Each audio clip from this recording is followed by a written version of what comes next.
going out on Facebook Live as well, Kelly, just so you know. Okay. Okay, so we're ready to go with our weekly podcast on Facebook Live. So hi, Facebook listeners. We've got a fantastic special guest this week, as it's the biggest sporting event of the week, the year, possibly the decade. It's Floyd Mayweather against Conor McGregor in Las Vegas, and we're delighted to have Kelly Swanson, who is Floyd Mayweather's publicist, as our special guest this week. So Kelly, thanks so much for joining us. It's really great to have you on the show. Thanks, Steve and Gary. Nice to be here. Yeah, so that was a false intro for our friends on Facebook. Do send comments and feedback at the bottom of this, but now we're going to go into the official recording of the podcast. Okay. Hello and welcome to the PR Week. This is PR Week's regular weekly roundup of everything that matters in the world of PR and communications. My name's Steve Barrett. I'm the editor-in-chief of PR Week. Going to guide you through a really special edition of the podcast this week. We're talking to Kelly Swanson, who's the publicist for Floyd Mayweather, ahead of the big fight on Saturday in Vegas. So Kelly, thank you so much for taking time out of your busy schedule to join us, and welcome to the show. Thanks, Steve and Gary. Thanks so much for having me. And just one clarification, I am Floyd Mayweather's publicist for 12 years, but fortunately for my company, Swanson Communications, we are the lead agency for the whole promotion of Mayweather-McGregor. So I'm just as part of that as I am as being Floyd's publicist. Gotcha. So I look forward to talking to you guys and telling you a little bit about what's happening out here. Gotcha, yeah, and as Kelly alluded to there, we have a co-host this week, Gary McLaughlin, who is the managing producer on our content hub, and is also a big fight fan and MMA fan. So Gary, welcome to the show as well. Delighted to be here. Yeah, big week. Can't wait for it. Absolutely. Gary is a countryman of Conor McGregor's, but he's completely neutral. He's in the neutral corner for this one. Kelly, so tell us... I am too. Yeah. First of all, thanks so much for taking time 2 days before the fight. I can only imagine how busy it is. Give us a feel for what's going on there in Vegas and what the build-up to a fight like this. Well, it's difficult. It's a one-off, this, isn't it? But what's the build-up like for a publicist, and what sort of things are you having to be on top of? Oh my God. It's an awful lot of work for my company and everybody involved in the promotion. We've been working closely with Showtime and Mayweather Promotions and the UFC and Conor's team. And, you know, it's actually a wonderful experience for everybody involved. It does consume quite a bit of hours of our lifetimes, but we're looking forward to being part of, and we're very excited to be part of this once-in-a-lifetime experience. It's never been done before. We feel that the atmosphere and magnitude of the media presence here on site is absolutely incredible, on par to nothing I've experienced before. And I've had a couple people come in the media tent and say, wow, this is just like the Super Bowl. Yeah. So we prepared accordingly, and we're just taking care of the media. Everybody seems to be happy. The fighters are engaged, and we're ready to go for Saturday night. Sounds good. Give us a flavour of that atmosphere, and what is the sort of countdown to Saturday in terms of the big, there'll be the weigh-in presumably, and what are the other big sort of milestones as the countdown to the fight happens? Well, I think the biggest thing for us left, actually the undercard weigh-in is happening today, as well as Floyd Mayweather is engaging in a satellite media tour. He'll participate in that a little later. This is Thursday. So. But tomorrow is the big day. Tomorrow we have the weigh-in, and of course, as everybody knows, that final moment that the fighters get on the stage, make their weight, and then meet each other face-to-face one last time is probably the biggest moment of a fight week, whether it's this fight or any other fight that Floyd Mayweather has been involved with, or any other large boxing event. You know, it's that breathtaking moment when you see the fighters face-to-face for the final time before they engage in combat on Saturday night. So I'm looking forward to that. I think it's super exciting. We have tons of media here from all over the world. I will say that I've noticed that media participants have come near and far to be a part of this week. Yeah, tell us a bit about that. You've obviously got all the boxing media, you've got the MMA, mixed martial arts media as well. Is it a different sort of crowd to what you're used to with a normal Floyd fight? How different is it? Yeah, I'm seeing that. I mean, sports always pulls in a lot of national and international media to cover the event, but I'm noticing that for this is an event in and of itself. I would qualify this as a sports and entertainment event rather than just a sporting event. So we're seeing a lot of mainstream news and entertainment media outlets covering this as well. So there's a lot of people here that have their full staff making stories daily about the event, and it's not just in sports, but we're seeing it on regular nightly news. I know Dateline did a piece the beginning of the week, and NBC Nightly News is here, and ABC, Good Morning America. So I think that presence is a little bit stronger for this event than I've seen in a while. Sure, there's been more hype for this than probably any other fight ever in history, and you had that almost unprecedented tour, didn't you? Press tour. Talk us through that a little bit, because you had to put that together in 2.5 weeks. How did you manage to do that? Because it was a big undertaking, and it seems to go off pretty well with 4 big events. Yes, that was quite an undertaking. I think, the whole part of this promotion that I think has been a great success for everybody is that we didn't really know that it was going to happen until I think the middle of June was when the final word came out that they were gonna meet, and then we also found out that the date of the fight was for August. I think a lot of people anticipated that maybe they would meet, but it wouldn't happen so quickly. But because it happened so quickly, we had to start working on the promotion right away, and that began with that media tour, which was unprecedented because all of the locations, bar Toronto, was in an arena that we invited the fans to attend free of charge, but still there were so many other elements that we had to engage with as far as making sure that those events were successful in and of themselves, being in such large spaces. And Toronto, we actually went out to an amphitheater, the Budweiser stage, and that was just as breathtaking as the arenas, but in that circumstance, the arena in the Toronto area was not available for us to use.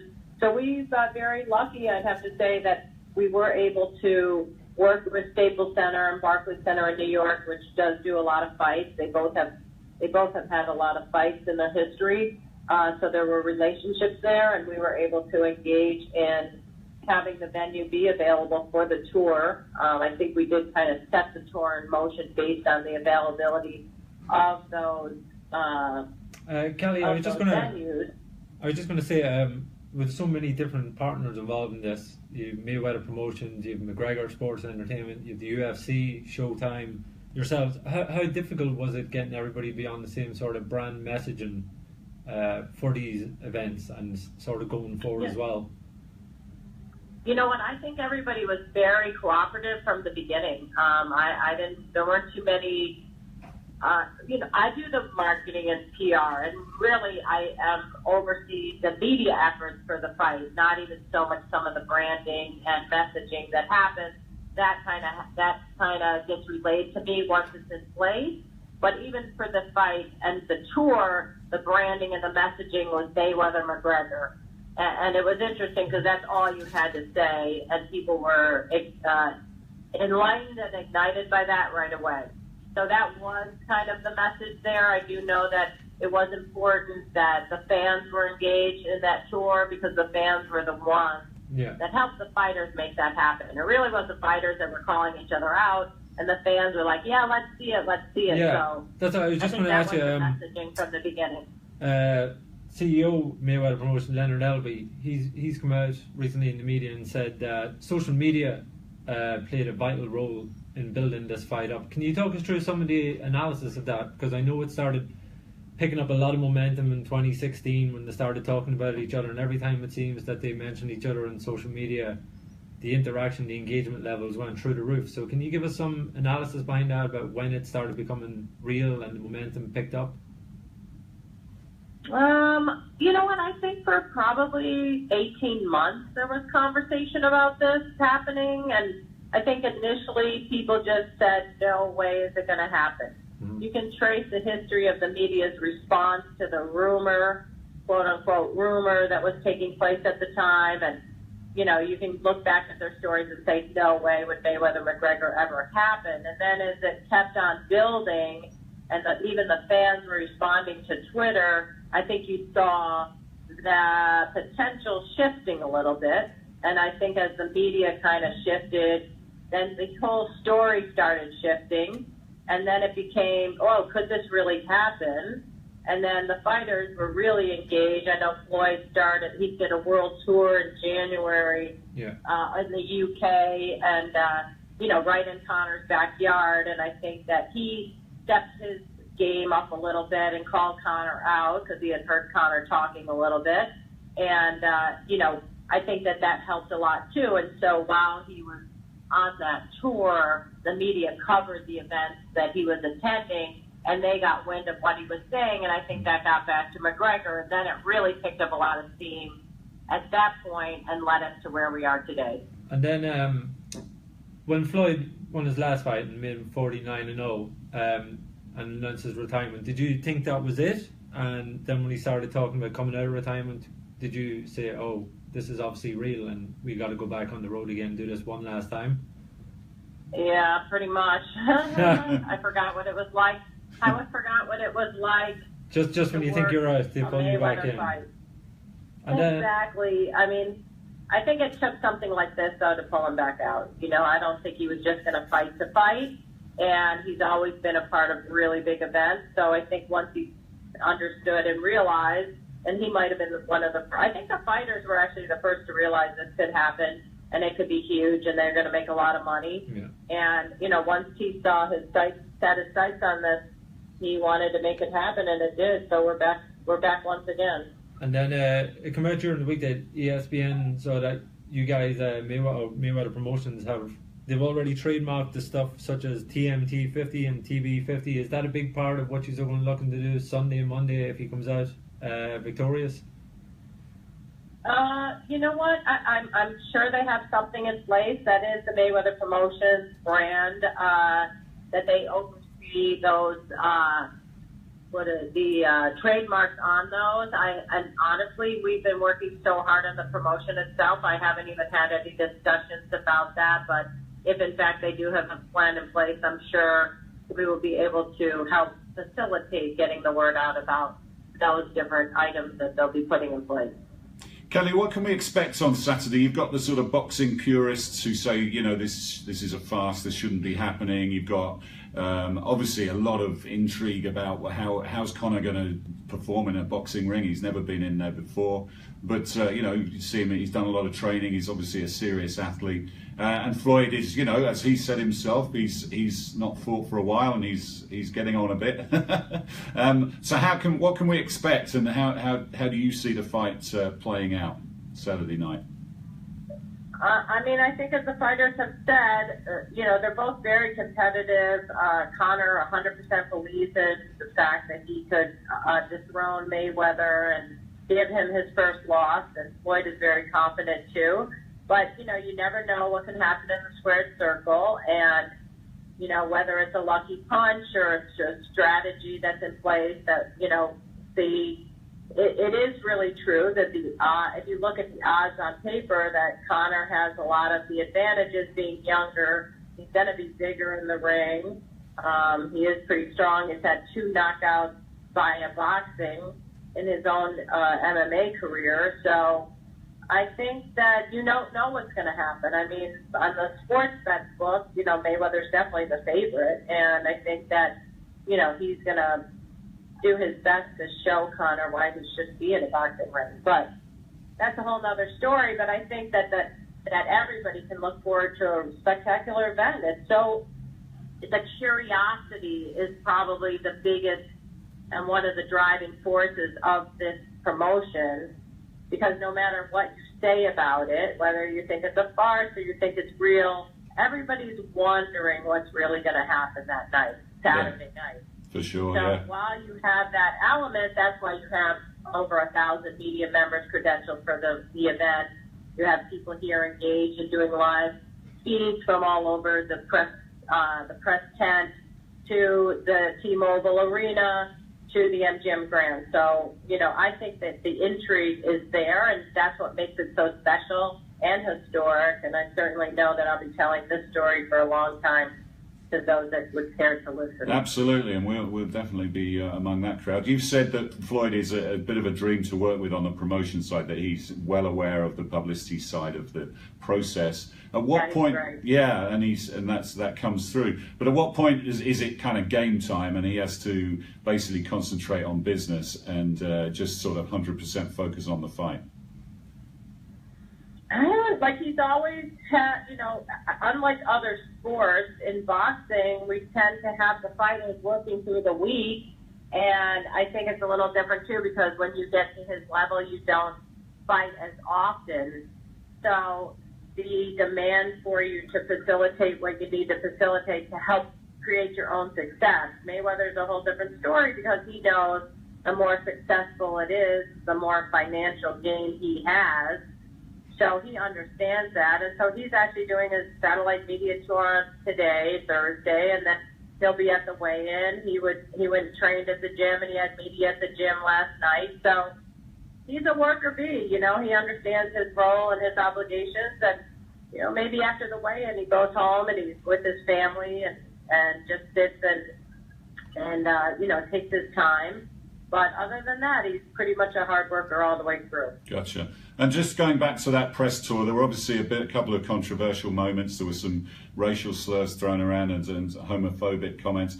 What was your take on that, looking back on it? And as a publicist, how do you deal with situations like that? And were there things that you got a little bit out of hand that you kind of regretted afterwards? And have they sort of tempered that a little bit this week? Yeah, we definitely see a little bit of a different atmosphere this week because it is, as the fighters get closer to the actual event, I think they calm down.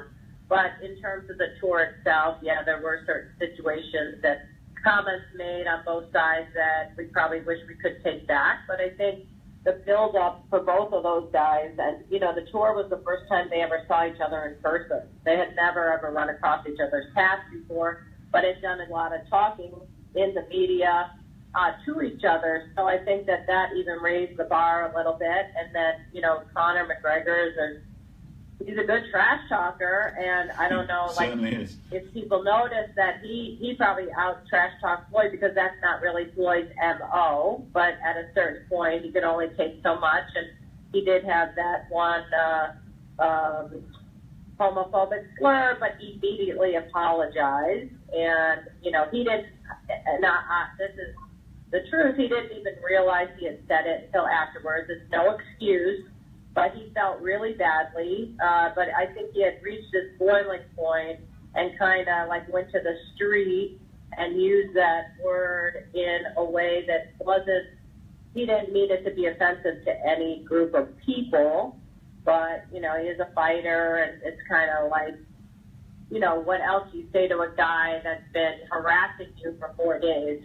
But he did apologize immediately for saying it. He felt badly. He said it. And, if that was the one thing that he made a mistake with, but throughout the life of the 4 cities, I think that it just maybe it was a little too much. Maybe if we did 3 cities, it would have been okay. But I think the 4th city was the icing on the cake. One too far, yeah. Everybody was super tired. We flew overnight in 2 of those 4 cities. So, it was a lot of work, and the fighters had to work really hard. There was media everywhere. So they worked extremely hard. And so when you put all of those elements together, yes, and some of those moments were regrettable, but overall I think that it did the job it was supposed to do. Yeah, it was a shame in a way, because in a way Floyd was almost taking the high ground, wasn't he, and being the good guy, and it took some of the gloss off that for sure. But Gary, one final question for Kelly before we let her go and get on with her busy schedule. Yeah, I was just going to ask you mentioned there about the 2 guys obviously putting in a serious amount of work. Does it help, in your case on this event, when you have a guy like Conor McGregor, who's also a publicity generating machine, and that, previously in the past you'd have had to put all your efforts into promoting Floyd, whereas this time it seems to be a bit of a level playing ground with both, that they're both out there doing the exact same satellite media tours, they're doing all the media right. engagements. You know, they're doing as much as they can on social media. So in this case, it's not more of just Floyd generating the interest. You got both of them. Does that? Yeah, they're both media friendly. Oh yeah, I think Connor's done a great job. I enjoyed his presence. I think as they told me, I didn't really know that much about him other than what I read. I'm not a big UFC follower, although now I will be because I really enjoyed working with them. But 5 years ago, Connor was on the welfare line in Ireland. And for him to be where he's at now is he's done a fantastic job of promoting himself, being able to fight. I always say, like, you can talk a lot, but if you can't back it up, you're going to be in big trouble. And I think he's been able to do that. I mean, the way he even rebounded after his loss was fantastic. Yeah. He really he didn't fall apart.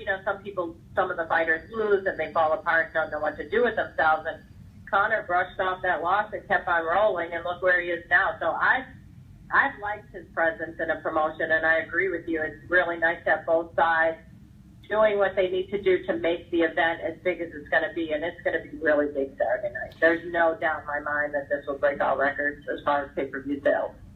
It sounds good. And Kelly, just to wrap up, are there a couple of lessons that you could take from this for other people in sports and entertainment publicity, the PR Week readers, tips from this process or tips from your sort of 12 years working with Floyd? Well, I think that what I will say on behalf of my company, because it is a little deceiving that I'm doing this all by myself. Sure. There's Understood, always been a lot of people.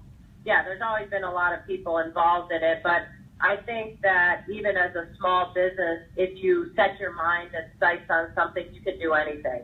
And that would be my lesson learned. And sometimes it doesn't take the big agencies and the big, I compete with a lot of people to grow my business on a regular basis. We do work in other sports and work with other athletes too. But I think more importantly is that if you believe in what you have and you're capable of doing it, then go for it. Don't let anyone tell you you're not big enough, you're not smart enough, you're not going to be able to handle this. Just believe in what you're capable of, and I think you'll get it done and be successful at it. And I'm really proud of the fact that Floyd has given me an opportunity to be in the position I'm in. I owe a lot to him for 12 years.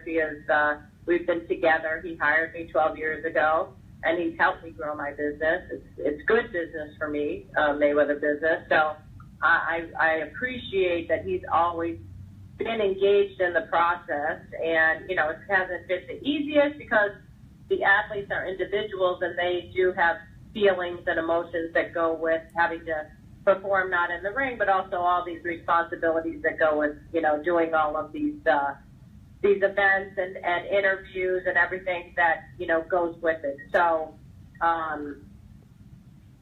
So I'm really happy for that.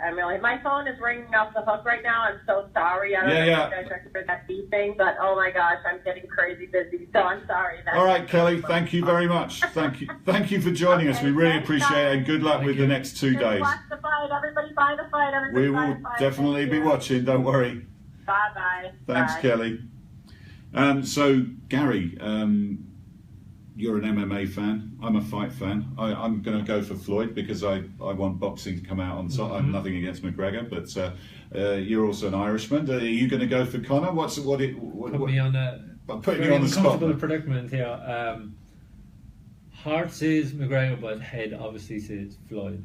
I just cannot see him doing what 49 world-class professional boxers hasn't been able to do.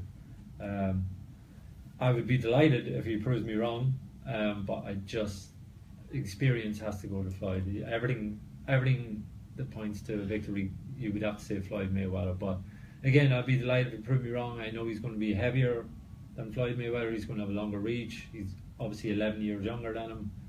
But still, it's in a boxing ring. It's a boxing match. Yeah, and Floyd kind of goes for the 12-round points wins, doesn't he? He's only knocked one fighter out, I think, which I was slightly amazed to hear. One or two, yeah.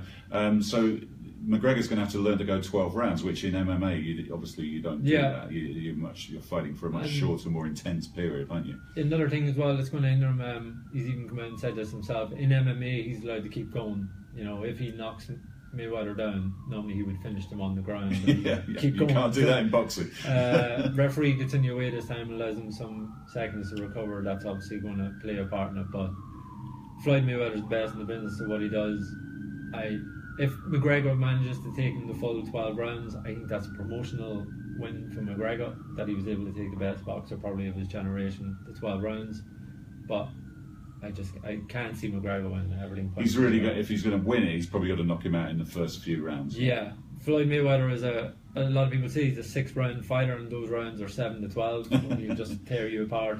So But, 1 to 6 is what. So if you're McGregor, and even his trainers in his camp come out and said they'd like to finish it before 6, so even they're aware of it, And we were talking earlier about the nightmare scenarios. It just becomes chaotic in there, and that McGregor sort of suddenly starts throwing in some MMA moves or kicks or whatever. But you said it's unlikely to happen for a pretty good reason. I believe it's the first thing Dana White, president of the UFC, I believe he said that's the first thing in the contract from Mayweather's team, is that he cannot throw anything other than what's regulated in boxing, or else it's going to be a heavy fine. And he likes his money. Yes, he likes his money. Both of those gentlemen like their money. Yeah. I wish there was a little bit more about the noble sport and et cetera, but that doesn't seem to be the culture of either of these gentlemen. Yes. Just finally, talk a bit about the rise of MMA, because it's really taken off incredibly over the last decade, I guess. It didn't even used to exist, did it? It's a new sport, and it's kind of overshadowed boxing in many respects, although boxing is making a bit of a comeback. There's another big fight, Triple G, Gennady Golovkin against Canelo is coming up, and there's some good fights going on. But MMA, what's the attraction, and how have they told that story, if you like, from a communications and branding point of view? What are the things that have really helped build that? Well, the UFC, I'll just say they really built up a hardcore rabid following in the sort of late 90s, early 90s, but then their promotional communications efforts, they were very good in the early 90s, and even in the last 5 years. They were really good at going into territories with certain fighters. So they obviously had a lot of Brazilian support, so they took it to Brazil an awful lot. So that built up a massive audience there. The UK was a massive market for them, because they had a couple of fighters there. Michael Bisping, he's the middleweight champion at the moment. So they were really good at going into territories with homegrown talent and stars. So they were brilliant at promoting it across the world. But in the US, they really capitalised on the markets very well. They were always in Las Vegas, Texas. They would go down as well. When they couldn't come to New York, they'd go to New Jersey, but they pulled the New York fan base in. And then when it did get legalised in New York, they capitalised brilliant on it. They put on the biggest event they could. Obviously, Conor McGregor was the biggest star. They had him headline it. So they were really promotionally, they're a well-oiled machine. How much is that down to Dana White? He seems a smart cookie. He's kind of a bit of a one-man sort of frontman. Although it's now owned by WME, IMG bought for $4.2 billion last year. It's incredible number when you think the UFC. It was bought at the time, I believe, for like 2-3 million way back in the late 90s. Yeah. And they went into a lot of debt originally, and then they built it up to that worth of value. But Dana White was certainly the front runner back in the day. He was the face of the company, which a lot of people gravitated towards, because they thought he was your everyday fight fan, and he was running a company like an everyday fight fan. Obviously, he was a lot shrewder behind the facade or behind the camera. But then, as well as that, then they started promoting the stars when it came time for Dana to sort of step out of his shadow. When the stars were there to be built, they really built them very well. And then there's Ronda Rousey and Conor McGregor. It's a women and male sport as well, whereas women's boxing is not really. And then once it's a bit like any other sort of sport and entertainment. Once Hollywood gets involved, then it really takes off. And obviously, Ronda Rousey, Conor McGregor really propelled them to that new level and helped inflate that value probably to $4.2 billion. But ever since WME IMG came in, it's sort of rolled on. But what is the ultimate attraction, Gary? To me, it's just street fighting in a cage. Yeah. I mean, to me, boxing's a proper science sport, and it's a brutal sport, obviously. But yeah. I mean, what raises MMA above that? Just the street fight. I think it's a lot of people do believe that and think of it, but the attraction for people who are interested in it, I think, is the combination of all different types of sports. Like, I too would like boxing, but as well as that, I'd be interested in the other sports that help evolve and make MMA, such as wrestling. You got your kickboxing, you got your jiu-jitsu. So when you put them all together, it's that attraction that you might have the best boxer in MMA, but he's going up against a guy who's incredible at jiu-jitsu. Yeah. So you got that styles clash. That's how it originally became popular back in the 90s. You were having a karate guy up against a jiu-jitsu guy, and who's the best fighter. It wasn't just who's the best boxer. So as those styles evolved and training became more evolved, the fights have got a lot closer in certain ways. Yeah, and then if the jiu-jitsu guy gets his kicks in first, then he's going to beat the boxer. And so there's always that element of you don't know what's going to happen, so that helps create a big fight night. All right, Gary, thanks for joining us. Yeah. Before you go, I didn't hear you plump. Who's going to win? I'm putting you on the spot here. I'm going for Mayweather. On points, 12 rounds.